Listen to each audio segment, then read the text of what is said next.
एक गांव में 4 दोस्त रहते थे। वो चारों बेहद निकम्मी और कामचोर थे। वो चाहते थे कि हमें कोई काम भी ना करना पड़े और खाने पीने और रहने की हर चीज भी मुयस्सर आती रहे। इन चारों में जो सबसे बड़ा था वो बहुत चालाक और ज़हीन लड़का था। इसने उन्हें लोगों को बेवकूफ बनाकर पैसे बटोरने का एक अजीब तरीका बताया। इसने कहा, हम किसी दूसरे गांव चले जाते हैं। वहां के लोग हमारे लिए अजनबी होंगे और हम उनके लिए अजनबी होंगे। हम गांव के अमीर लोगों के पास जाकर झूठ मूठ की कहानियां सुनाएंगे और अपनी मजलूमियत बयान करेंगे। यूं हमें कुछ ना कुछ पैसे मिल ही जाएंगे।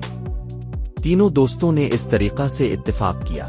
चुनांचे अगले ही दिन चारों दोस्त सफर पर निकल पड़े और एक गांव में पहुंचे। वहां के अमीर लोगों के पास जाकर अजीब और गरीब झूठी कहानियां सुनाते और बाज दफा अपनी मजलूमियत बयान करते तो लोग उनको पैसे दे देते। जब ये चारों गांव के अमीर लोगों को अच्छी तरह लूट लेते और गांव के लोग उनकी चालाकी और मक्कारी को समझने लगते तो ये इस गांव से चुपके से निकलकर किसी दूसरे गांव में पहुंच जाते और वहां के लोगों को बेवकूफ बनाने लगते। इस तरह उन्होंने अच्छा खासा माल जमा कर लिया था और झूठ बोलने में महारत हासिल कर ली थी। एक दफा ये चारों यूं सफर करते करते एक दूर दराज के गांव में पहुंचे। वहां एक होटल में उन्होंने देखा कि एक कोने में एक अमीर कबीर ताजिर बैठा हुआ है। इसके आसपास इसका कीमती सामान भी पड़ा हुआ था और इस ताजिर ने कीमती लिबास पहना हुआ था। ताजिर को देखकर उन चारों के मुंह में पानी आ गया और सब सोचने लगे कि किसी तरह इस ताजिर का सारा माल हमें मिल जाए। इन चारों में सबसे बड़े के जहन में एक तरकीब आई। उसने ये तरकीब तीनों को बताई तो तीनों ने हाँ में सर हिला दिया। चुनांचे ये चारों दोस्त ताजिर के पास गए। सलाम दुआ के बाद इनमें से एक दोस्त ने ताजिर से कहा, अगर आप रजामंद हों तो हम आपके साथ एक खेल खेलना चाहते हैं। वो ये कि हम सब एक दूसरे को झूठी कहानियां सुनाएंगे और शर्त ये होगी कि उन झूठी कहानियों को सच कहना पड़ेगा।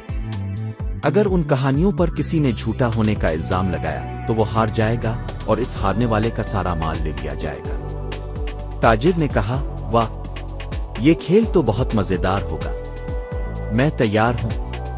अगर मैं हार गया तो ये सारा माल तुम्हारा हो जाएगा। चारों दोस्त ये सुनकर बहुत खुश हुए और सोचने लगे कि हम ऐसी ऐसी झूठी कहानियां इसको सुनाएंगे कि ये फौरन कहेगा, ये झूठ है, ऐसा नहीं हो सकता, और हम जीत जाएंगे।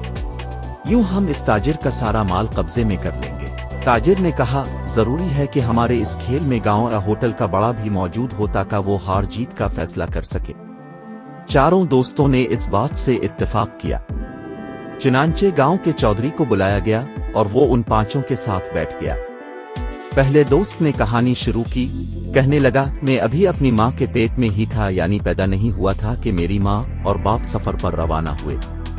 रास्ते में आम का एक दरख्त नजर आया। मेरी माँ ने वहां रुककर मेरे बाप से कहा, मुझे आम खाने हैं, अब दरख्त पर चढ़कर आम तोड़कर ला दें। मेरे बाप ने कहा, ये दरख्त किसी और का है और आम भी बहुत ऊपर लगे हुए हैं, मैं नहीं चढ़ पाऊंगा। लिहाजा मेरे बाप ने इनकार कर दिया। मुझे जोश आया। मैं चुपके से माँ के पेट से निकला और दरख्त पर चढ़कर आम तोड़े और लाकर माँ के सामने रख दिए और वापस पेट में चला गया। मेरी माँ अपने सामने आम देखकर बहुत खुश हुई और मजे ले लेकर खाने लगी। पहले दोस्त ने कहानी सुनाकर ताजिर की तरफ सवालिया नजरों से देखा। ताजिर ने कहा, वाह, क्या जबरदस्त कहानी है, माँ के काम आए। ये कहानी कैसे झूठी हो सकती है? नहीं, ये बिल्कुल सच्ची कहानी है। पहला दोस्त जब ये सुना तो मुंह बनाकर एक तरफ बैठ गया। अब दूसरे दोस्त की बारी थी। वो कहने लगा, मेरी उम्र अभी सिर्फ 7 साल थी। मुझे शिकार खेलने का बेहद शौक था। एक दफा मैं जंगल में गया। वहां अचानक मुझे दूर एक खरगोश नजर आया। मैं इसके पीछे दौड़ पड़ा, यहां तक कि मैं उसके करीब पहुंच गया। जब मैं उसके करीब पहुंचा तो मालूम हुआ कि वो खरगोश नहीं बल्कि शेर है। शेर ने मुझे देखकर मेरी तरफ बढ़ना शुरू किया। अब तो मैं बहुत घबरा गया और शेर से कहा, देखो शेर भाई, मैं तो तुम्हारे पीछे सिर्फ इसलिए आया था कि मुझे लगा जैसे आप खरगोश हो, खुदा के लिए मुझे जाने दो। लेकिन शेर ने मेरी बात नहीं मानी और दहाड़ने लगा। मुझे भी गुस्सा आ गया और मैंने एक जोरदार थप्पड़ शेर को मारा। शेर वहीं 2 टुकड़े होकर मर गया। ताजिर ने कहा, वाह वाह, क्या बहादुरी है। बंदा को ऐसा ही बहादुर होना चाहिए। ये कहानी बिल्कुल झूठी नहीं हो सकती। तीसरे दोस्त की बारी आई। उसने कहना शुरू किया, मुझे मछलियां पकड़ने का बहुत शौक था। उस वक्त मेरी उम्र सिर्फ 1 साल थी। एक दिन मैं दरिया के किनारे गया और वहां पानी में जाल डालकर बैठ गया। कई घंटों जाल लगाने के बावजूद एक मछली भी जाल में ना आई। मैंने पास खड़े मछेरों से पूछा, आज दरिया में मछली नहीं है क्या? उन्होंने बताया कि 3-4 दिनों से एक भी मछली हमें नजर नहीं आई। मैं ये सुनकर हैरान हुआ और दरिया में गौता लगा दिया। दरिया की तह में पहुंचकर मैंने देखा कि एक बहुत बड़ी मछली बैठी हुई है और आसपास की तमाम छोटी बड़ी मछलियों को खाई जा रही है। ये देखकर मुझे इस बड़ी मछली पर बहुत गुस्सा आया। मैंने इस मछली को एक जबरदस्त मुक्का रसीद किया और उसे वहीं मार दिया।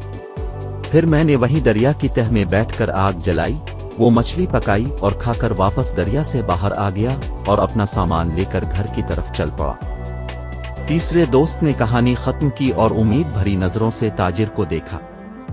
ताजिर ने कहा, बहुत अच्छी कहानी है। दरिया की सब छोटी मछलियों को आजादी दिलाई, कितना नेकी का काम है। ये कहानी बिल्कुल सच्ची लगती है। अब चौथे दोस्त की बारी थी। उसने कहना शुरू किया, मेरी उम्र सिर्फ 2 साल थी। एक दिन मैं जंगल में गया। वहां खजूरों के बड़े बड़े दरख्त थे और उन पर खजूरें बहुत लगी हुई थीं। मेरा बहुत दिल चाहा कि मैं खजूरें खाऊं। चुनांचे में दरख्त पर चढ़ा और पेट भरकर खजूरें खाएं। जब मैंने दरख्त से नीचे उतरने का इरादा किया तो मुझे लगा कि मैं नीचे उतरते उतरते गिर जाऊंगा। मैं भूल गया था कि दरख्त से नीचे कैसे उतरते हैं। मैं दरख्त पर बैठा रहा यहां तक कि शाम हो गई। अचानक मेरे जहन में एक तरकीब आई कि क्यों ना मैं गांव से सीढ़ी लाकर उसके जरिए से नीचे उतरूं। चुनांचे में गांव गया, वहां से सीढ़ी उठाकर दरख्त के साथ लगाई और उसके जरिए से नीचे उतर गया। चौथे दोस्त ने भी कहानी खत्म की और चारों दोस्तों ने उम्मीद भरी नजरों से ताजिर की तरफ देखा कि अब वो जरूर कहेगा ये कहानी झूठी है। लेकिन ताजिर ने आगे बढ़कर चौथे से हाथ मिलाया और कहा, क्या जबरदस्त दिमाग पाया है। ऐसी तरकीब तो बहुत ज़हीन आदमी के ज़हन में आ सकती है। बिल्कुल सच्ची कहानी मालूम होती है। अब चारों बहुत घबरा गए कि कहीं हम हार ना जाएं और हमारा सारा माल ये ताजिर ले उड़े। अब कहानी सुनाने की बारी ताजिर की थी। ताजिर ने कहना शुरू किया, मैंने बहुत साल पहले एक खूबसूरत बाग लगाया था। इस बाग में एक सुनहरे रंग का बहुत नायाब दरख्त था। मैं इसकी खूब हिफाजत करता था और उसको रोज पानी देता था, यहाँ तक कि 1 साल बाद इस दरख्त पर 4 सुनहरे रंग के सेब नमूदार हुए। वो सेब बहुत खूबसूरत थे, इसीलिए मैंने उनको नहीं तोड़ा और दरख्त पर लगा रहने दिया। एक दिन मैं अपने बाग में काम कर रहा था कि अचानक उन 4 सेबों से एक आदमी निकला। चूंकि ये 4 आदमी मेरे बाग के एक दरख्त से निकले थे, इसलिए मैंने उनको अपना गुलाम बना लिया और 4 को काम पर लगा दिया। लेकिन ये 4 बहुत निकम्मे और कामचोर थे। एक दिन ये 4 भाग गए और खुदा का शुक्र है कि आज वो 4 गुलाम मेरे सामने बैठे हैं। ये कहानी सुनकर 4 दोस्तों के औसान खता हो गए। गांव के चौधरी ने पूछा, हाँ बताओ, ये कहानी सच्ची है या झूठी? 4 दोस्तों के हाथ पांव ठंडे हो गए। ताजिर की इस कहानी को झूठ कहीं तो उनका सारा माल ताजिर का हो जाता है, और अगर सच कहीं तो वो ताजिर के गुलाम करार पाते। चुनांचे 4 खामोश हो गए, ना हाँ में जवाब दिया और ना ही ना में। गांव के चौधरी ने उनको चुप देखकर ताजिर के हक में फैसला दे दिया कि ये 4 तुम्हारे गुलाम हैं। ये सुनकर वो 4 ताजिर के कदमों में गिर पड़े और मुआफिया मांगने लगे। ताजिर ने कहा कि ये 4 भागते हुए मेरा सारा सामान भी अपने साथ ले गए थे। चिल्लू, मैं इनको आजाद करता हूँ, लेकिन उनके पास जो माल है वो मेरा है। चुनांचे गांव के चौधरी ने उन 4 दोस्तों के पास जितना माल था वो सारा ताजिर को दे दिया। ताजिर सारा सामान और माल व दौलत लेकर चला गया। ये 4 बहुत सख्त पशेमान हुए। उन्हें झूठ की निहायत बुरी सजा मिली थी। 4 दोस्तों ने तहिया किया कि वो कभी झूठ का सहारा नहीं लेंगे और मेहनत करके रोजी कमाएंगे। 4 वापस अपने गांव चले गए और झूठ से तौबा कर ली। सबक: ये कहानी हमें सिखाती है कि झूठ और फरेब इंसान को वक्ती फायदा तो पहुंचा सकते हैं, लेकिन अंजाम हमेशा रुसवाई और नुकसान ही होता है। سچائی اور دیانتداری ہی اصل کامیابی کی کنجی ہے۔